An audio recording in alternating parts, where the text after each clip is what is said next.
ஏத்த மாதிரி தான் தீர்ப்பு இருக்கும். இங்கு வருகை புரிந்துள்ள ஆண்டோர்களுக்கும் சான்றோர்களுக்கும் என்னை போன்றவர்களுக்கும் நடுவர்களுக்கும் என் இனிய மாலை வணக்கத்தை தெரிவித்துக் கொள்கிறேன். இங்கு தாயாக, பாட்டியாக, தந்தையாக, மாத்தி சொல்லிட்டேன்னா இல்ல, தந்தையாகவும் பெண்கள் தான் இருக்கிறாங்க நிறைய வீட்டுல, சரிங்களா?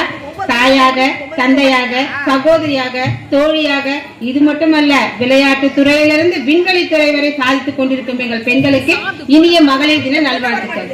இந்த பேய் படம் எல்லாம் பாத்துருக்கீங்களா? அதுக்காக இது உடனே சுதந்திரம் பேய் அப்படின்னு சொல்லக்கூடாது. பேய் படம் எல்லாம் பாத்துருப்பீங்க இல்லையா? ஒரு பெரிய பங்களா இருக்கும், அந்த பங்களா வந்து ஹீரோ ஹீரோயின் வாங்கிடுவாங்க. அந்த வடிவேலுன்னு ஒருத்தர் காமெடி வர்றாரு, அவர் என்ன கேட்பாருன்னா அது பேய் வீடுன்னு தான் தெரியும், மாப்பிள்ள இந்த வீட்டுல பேய் இருக்கா அப்படின்னு கேட்பாரு. அதேதான் பேச்சுரிமைன்றது, பேசுறதுக்கு தயாரா 4 பேர். எங்களுக்கு பேச்சுரிமை இருக்கு, அதனாலதான் இங்க உட்காந்து இருக்கோம், கரெக்டா? ஆனா வந்து எங்களுக்கு உரிமைகள் சுதந்திரம் இல்லை. முதல்ல எங்க ஆளுங்களுக்கு சுதந்திரம்னா என்னன்னு முதல்ல தெரியலங்க. உரிமை சுதந்திரம் அதெல்லாம் இங்க இல்ல, அதெல்லாம் அவங்க பத்தி அந்த வார்த்தையை யாருமே பேசல. சுதந்திரம் அப்படின்ற வார்த்தைக்கு மொத்த அர்த்தம் என்ன தெரியுங்களா? மறுக்கப்பட்ட உரிமைகளை மீட்டு எடுத்தல், அதுதான் வந்து சுதந்திரம். பெண்களுக்கு சுதந்திரம் எங்க இல்லை? ஏதாவது ஒரு இடத்துல பெண்களுக்கு சுதந்திரம் இல்லைன்னு சொல்லுங்க பார்க்கலாம். பேசுறதுக்கு சுதந்திரம் இல்லைன்னு சொல்லாதீங்க. ஒரு 2-3 நாளைக்கு முன்னாடி டிவில வந்து ஒரு 2 பிள்ளைங்க, பெண் பிள்ளைங்க, காலேஜ் படிக்கிற பிள்ளைங்க பேசுறாங்க ஒரு படத்தை பத்தி விமர்சனம். அந்த 2 பிள்ளைல ஒரு பிள்ளை என்ன சொல்லுச்சுன்னா போயிட்டே இருக்கும், அந்த மாதிரி பேசிச்சு அந்த பிள்ளை. சார் இது ப்ரோ இது நல்ல படம், இந்த படத்தை வந்து நீங்க பாத்தீங்கன்னா அது இருக்கு இது இருக்கு என்னென்னவோ சொல்லுச்சு. ஆனா அந்த பொண்ணு வார்த்தையில 90% வார்த்தைகள் தவறான வார்த்தைகள். இதெல்லாம் பெண் சுதந்திரம். இன்னொரு பிள்ளைய பேசுச்சு, அழகா சொல்லுச்சு, பிரதர் நீங்க பார்க்கலாம் நான் பார்க்கலாம், ஆனா நீங்களும் நான் சேர்ந்து பார்க்கக்கூடிய படம் அது கிடையாது. இதுதான் சுதந்திரம், இதுதான் பேச்சுரிமை. இவங்க சொல்ற மாதிரி வந்து நாங்க பேசுறதாலே எங்களுக்கு உரிமை, அதெல்லாம் வந்து தவறான ஒரு கருத்து, கரெக்டுங்களா? அடுத்தது ஆடை உரிமை. ஆடை உரிமைன்றது வந்து நமக்கு இருக்குன்னு நம்ம எல்லாருமே சொல்றோம், எல்லாரும் ஆடை உரிமையோட தான் இருக்கிறோம். ஆண்களை இப்ப நிறைய பேர் சட்டப்படாது வெளியே வரதில்லை. அவங்களுக்கு சுதந்திரம் இருக்குன்னு நம்ம சொல்றோம், ஆனா அவங்களே சட்டப்படாத வரதில்லை. ஆனா பெண்களோட ஆடைகளை பார்க்கும் போது, மா உனக்கு சுதந்திரம் கொடுத்துருக்காங்கம்மா, அதை கரெக்டா ஃபாலோ பண்ணு, அதை நீ ஃபாலோ பண்ணாலும் உனக்கு பிரச்சனை கிடையாது அப்படின்றது நம்ம சொல்ற மாதிரிதான் இருக்கு. எல்லாரும் வந்து ஒரு தடவை நம்ம சொல்லும் போதும் ஏதோ ஒன்று பேசுறாங்க, நமக்கு இன்னும் நிறைய நடந்துட்டே இருக்கு, எவ்வளோ வன்கொடுமை நடந்துட்டு இருக்கு. நான் இந்த சைடு இருக்க எல்லாரும் வந்து பெண் சுதந்திரம் அடைந்துள்ளது பேச வந்திருக்கவங்களாம் வந்து முறை மாதிரி. முறை என்ன பண்ண தெரியுங்களா? குப்பையெல்லாம் அப்படியே வெளியே தள்ளிடும், நல்லதை மட்டும் கையில வச்சுப்போம். எங்களுக்கு நல்லது நிறைய இருக்கு, அந்த நல்லதை வச்சு நாங்க முன்னேறி போறோம் அப்படின்ற லெவல்ல நாங்க இருக்கோம்.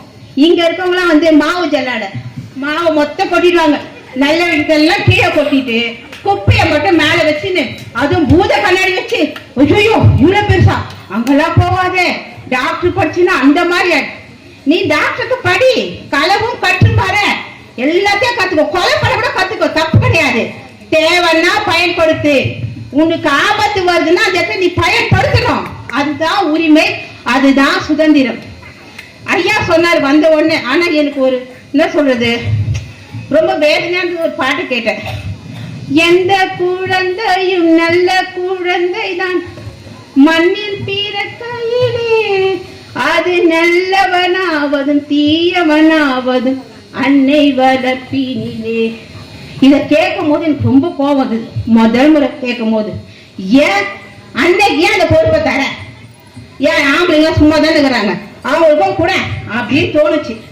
ஆனா கொஞ்ச நேரம் கழிச்சு யோசிச்சு பார்த்தேன், ஒருத்தருக்கு ஒரு பொறுப்பை தரன்னு வச்சுங்களேன், அவங்க எப்படி இருக்கணும், எவ்வளவு திறமை அவங்க கிட்ட இருக்கணும். ஒரு எதிர்காலத்தையே உங்ககிட்ட கொடுக்கும் போது இன்னமும் எனக்கு சுதந்திரம் இல்ல, இன்னமும் நான் கஷ்டப்படுறேன்னு சொல்லிட்டு அதே என்ன சொல்லுவாங்களே, என்னது குட்டை காக்கா மட்டும் ஏதோ ஊந்து சொல்லுவாங்க, அதே மாதிரி திரும்ப திரும்ப வன்கொடுமை, திரும்ப திரும்ப என்ன திட்டாங்க, திரும்ப திரும்ப மாமராஜ், அதெல்லாம் வாங்காதப்பா, நீ இந்த காதல வாங்கிக்காத. உன்னோட திறமை என்ன தெரியும்ல, சந்தோஷமா வாழ்க்கைய ஓட்டு. உன்னால என்ன முடியும்னு சொல்றாங்களோ, நீ சொல்றத நான் முடியும்னு சொல்ல மாட்டேன், என்னால என்ன முடியும் எனக்கு தெரியும். அந்த கோல் மனசுக்குள்ள நீ நல்லா பிக்ஸ் பண்ணிக்கோ.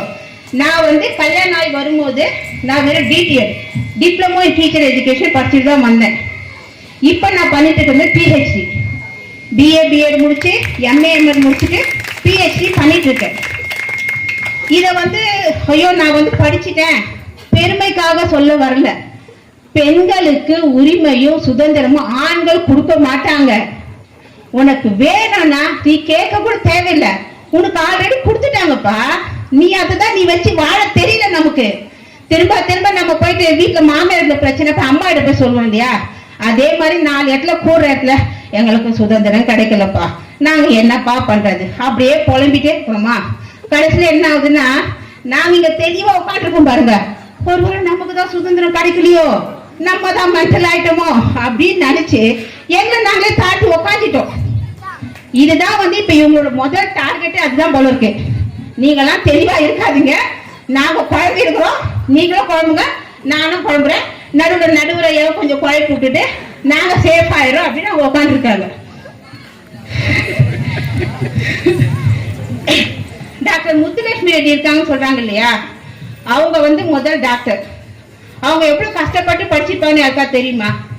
இப்ப டாக்டர்ன்றதால நீட் எக்ஸாம் அது இதுன்னு வச்சு பண்றாங்க. அதுவும் நம்ம போய் பேசுறது, உன் நாலேஜை வளர்த்துக்கோ, உன்னால என்ன படிக்கணும் படிச்சுன்னா ட்ரை பண்ணுப்பா, இதை விட முடியாதவங்க நிறைய பேர் இருக்காங்க. ஆனா இவங்க எப்படி படிச்சிருக்காங்க தெரியுமா? அவங்க அப்பா கிட்ட போய் கேட்டாங்களாம் 1912. அப்பா எனக்கு படிக்கணும்னு ரொம்ப ஆசை, நான் மேற்படிப்புலாம் படிக்கணும், எனக்கு என்ன பண்ணலாம் சொல்லுங்க.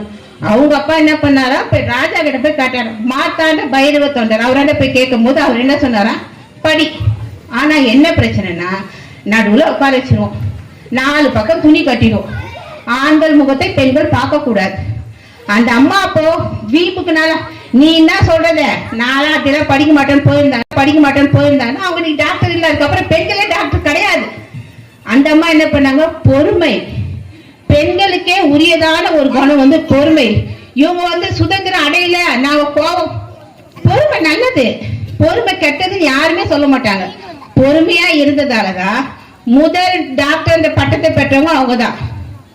இன்ன வரைக்கும் டாக்டரோட அளவு 100% இருக்கு. ஆண்களுக்கு நிகரா பெண்களும் டாக்டர் இருக்கிறாங்க. அவங்க அன்னைக்கு வேணாம், எனக்கு இந்த பிரச்சனை எனக்கு தேவையில்லை, நான் அப்படியே முடங்கி கிடக்குறேன்னு நினைச்சிருந்தாங்கன்னா, டாக்டர் எல்லாம் கிடையாது, லேடி டாக்டரை போய் நான் பார்ப்பேன் அப்படின்னு நம்ம சொல்ல முடியாது. எல்லாமே ஜென்ஸ் டாக்டர் தான், ஜென்ஸ் கிட்ட தான் நம்ம எல்லாத்தையும் சொல்லணும்.